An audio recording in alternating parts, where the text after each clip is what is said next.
Episode की शुरुआत में हम देखते हैं कि कुछ सोल्जर्स किसी पर अटैक करने के लिए जा रहे होते हैं और तब उनमें से एक सोल्जर अपने साथियों को अपोनेंट को चारों ओर से घेरने को कहता है और यहाँ इस ओर हमें एक बहुत बड़ा राक्षस दिखाया जाता है और वो सारे सोल्जर्स पेड़ों के साथ लटकते हुए उस राक्षस पर हमला कर देते हैं और इसी के साथ सीन शिफ्ट हो जाता है और हम देखते हैं एरन अचानक से उठता है और उसके सामने मिकासा होती है और तब एरन मिकासा को कहता है कि मैंने एक बहुत बुरा सपना देखा। तब मिकासा कहती है कि ये छोड़ो, हमें अब घर जाना चाहिए। अब हमें दूसरी ओर बताया जाता है कि कुछ साल पहले बहुत बड़े राक्षस अचानक से धरती पर आ जाते हैं और इंसानों को खाना शुरू कर देते हैं, जिसकी वजह से ह्यूमन पॉपुलेशन दिन ब दिन कम होती जा रही थी। तो ह्यूमन पॉपुलेशन को बचाने के लिए कुछ लोगों ने मिलकर बहुत बड़ी बड़ी दीवारें बना ली और वो तब से इन्हीं दीवारों के पीछे रह रहे हैं। और इस ओर हम देखते हैं एरन और मिकासा आपस में बातें करते जा रहे होते हैं, पर तभी एक सोल्जर जिसका नाम मिस्टर हानस होता है वो एरन से पूछते हैं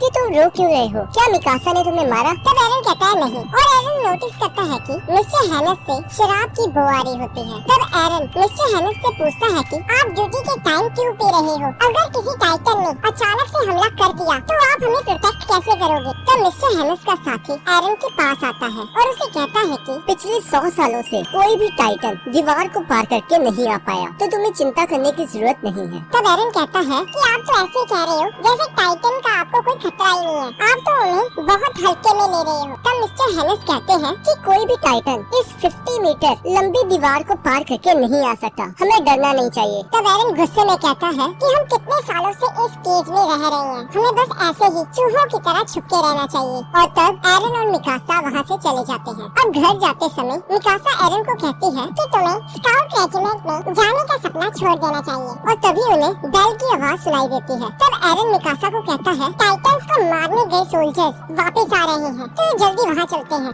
अब जब मिकासा और एरन वहाँ पहुँचते हैं तो वो देखते हैं कि सभी सोल्जर्स के मुंह लटके होते हैं और उन्हें काफी चोटें आई होती हैं और ऊपर से बहुत सारे सोल्जर्स मारे गए थे। और तभी एक बुरी औरत उन सोल्जर्स के हेड के पास आती है और कहती है कि मुझे मेरा बेटा नहीं दिखाई दे रहा, वो कहाँ है? तो वो हेड उसे एक कपड़े में कुछ पकड़ाता है और जैसे ही वो बुरी औरत उस कपड़े को खोलती है तो वो देखती है कि उसमें उसके बेटे का कटा हुआ हाथ होता है। और वो बुरी औरत रोते हुए उस चीफ से पूछती है कि क्या मेरे बेटे की कुर्बानी ह्यूमैनिटी के लिए कोई फायदेमंद होगी? तो वो चीफ कहता है नहीं, इससे ह्यूमैनिटी को कोई फायदा नहीं होगा, ये सब मेरी गलती है। मैं इन सब सोल्जर्स को बाहर लेकर जाता हूँ और वो टाइटन्स के हाथों मारे जाते हैं, मैं खुद उन्हें उनकी मौत की तरफ लेकर जाता हूँ, मुझे माफ करना। और हम देखते हैं कि सभी सोल्जर वहाँ से चले जाते हैं और यहाँ भीड़ में से एक व्यक्ति कहता है कि इन सोल्जर से हो कुछ भी नहीं रहा, ये बस हमारे टैक्सेस से अपना पेट भर रहे हैं। और तभी एरन उस व्यक्ति के ऊपर हमला कर देता है और मिकासा उसे खींचकर वहाँ से ले जाती है। तब मिकासा एरन को कहती है कि क्या तुम अब भी स्काउट रेजिमेंट में भर्ती होना चाहते हो? पर एरन उसका कोई जवाब नहीं देता और वो अपने घर की ओर चले जाते हैं। तब एरन की मॉम एरन को कहती है कि आज तो तुम बहुत सारी लकड़ियाँ लेकर आए हो, मुझे सच बताना कि ये सारी लकड़ियाँ मिकासा ने इकट्ठी की है ना? और यहाँ हम देखते हैं कि सभी खाना खा रहे होते हैं। तो मिकासा सबको बताती है कि एरन स्काउट रेजिमेंट में ज्वाइन होना चाहता है, जिसे सुनकर एरन की मॉम बहुत पैनिक हो जाती है और एरन को कहती है कि मेरा कोई भी बच्चा स्काउट रेजिमेंट में नहीं जाएगा। तब एरन के फादर एरन को कहते हैं कि तुम्हें कुछ नहीं पता कि बाहर की दुनिया कैसी है। तब एरन कहता है वो जैसे भी हो पर यहाँ से तो बढ़िया ही होगी, मैं इन 4 दीवारों के बीच में नहीं रहना चाहता। और तब हम देखते हैं एरन के फादर किसी पेशेंट को देखने जा रहे होते हैं। तब एरन की मॉम उन्हें कहती है कि आप इसे कुछ समझाते क्यों नहीं? तब एरन के फादर कहते हैं कि मेरी बातें इसकी क्यूरियोसिटी को खत्म नहीं कर पाएंगी। और तब हम देखते हैं एरन के फादर वहाँ से चले जाते हैं। तब एरन की मॉम एरन को कहती है कि तुम्हें स्क्वाड रेजिमेंट में जाने का सपना छोड़ देना चाहिए, ये पागलपन है। तब एरन कहता है मैं इन 4 दीवारों के बीच में नहीं रहूंगा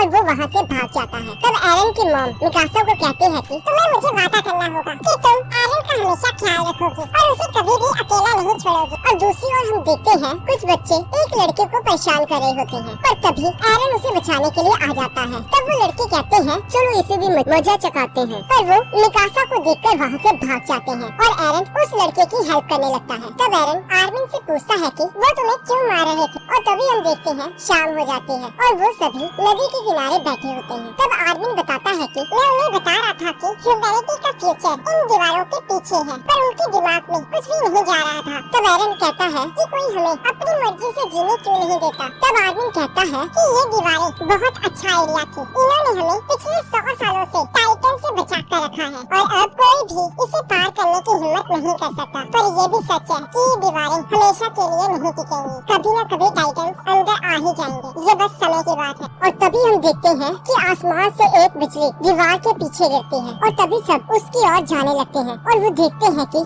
एक बहुत बड़ा हाथ उस 50 मीटर बड़ी दीवार के ऊपर होता है और यहाँ हमें एक बहुत बड़ा टाइटन देखने को मिलता है जो कि उस दीवार को तोड़ने लगता है और वो अपनी एक ही किक से उस दीवार में होल कर देता है, जिससे आधा शहर तबाह हो जाता है। और इस ओर हम देखते हैं कि बहुत सारे टाइटन्स उस दीवार की ओर बढ़ रहे होते हैं और एक एक करके उस होल से दीवार के इस साइड आ जाते हैं, जिसे देखकर वहाँ भगदड़ मच जाती है। तब एरन अपने घर की ओर भागने लगता है और मिकासा भी उसके पीछे चली जाती है। तब एरन सोचता है कि मुझे उम्मीद है कि मेरी मॉम ठीक होंगी, पर जैसे ही वो अपने घर के पास पहुंचता है तो वो देखता है कि उसका पूरा घर तबाह हो चुका होता है और उसकी मॉम घर के मलबे के नीचे दबी होती है। तब एरन और मिकासा उन्हें निकालने की बहुत कोशिश करते हैं। तब एरन की मॉम उसे कहती है कि मेरे पैर बुरी तरह जख्मी हो गए हैं, मैं तुम्हारे साथ नहीं चल पाऊंगी। तब एरन कहता है मैं आपको अपनी पीठ पर उठाकर ले जाऊंगा और तभी हम देखते हैं मिस्टर हेनिस वहाँ आते हैं। तब एरन की मॉम उन्हें कहती है कि प्लीज